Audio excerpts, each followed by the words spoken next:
What does strong alignment between technology, policy, and service delivery look like if we were to scale impact across all sectors?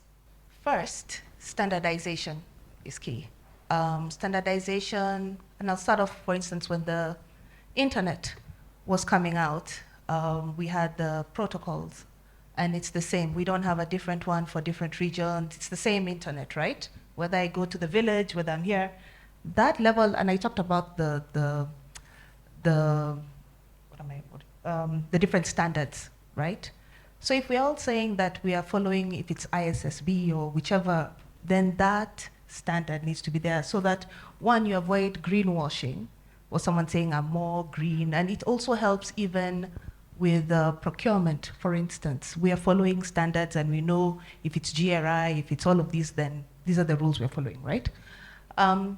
The other thing is also when it comes to the timelines, before even going to partnerships and associations. Corporates have a quarterly target and timeline, right?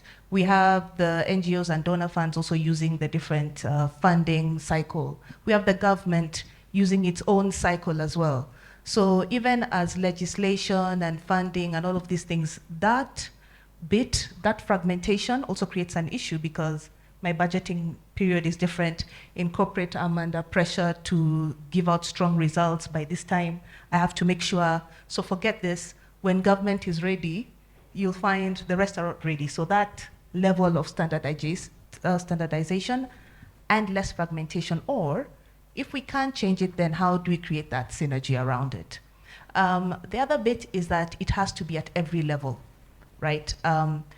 It starts off in R&D, for instance. It's embedded within the products. The person or let's say the developer, or the one who's writing the code should know, I should be able to embed this at this level rather than coming to fix things afterwards.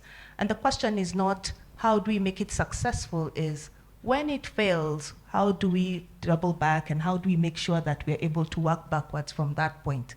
And by the time it gets, and I like what you said, it's at all levels. It's not by the time it gets to policy makers who are trying to say, okay, let's take it out to public participation and then we'll figure it out.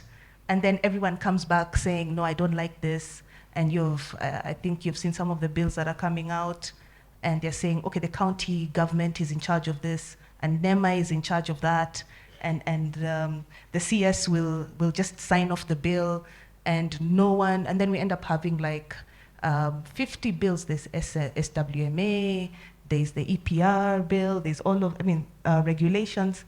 So that level for me is the first thing. It's at every level. Then the last thing is from a commercial perspective and for the corporates as well. You cannot have sustainability as a foundation on its own. It will never see the light of day. The shareholder will always take center stage. At that point, when I'm investing, I don't come and ask how many trees did I will say, I've saved my money. How much am I getting back? If I find out you've taken my savings and planted 50 trees, I'd say it's good, but I have a family to feed, right? So all of those bits, it has, in my opinion, sustainability should be at the P&L level if it's to take effect. So you add it into the P&L, if there's a cost or pricing, then when the corporates see that, then they come in with a capital that's sustainable. Legislation, working with the different county assemblies, it's now managing that public-private partnerships. That's how you're able to, what's in it for the community and how can we then standardize all of this across.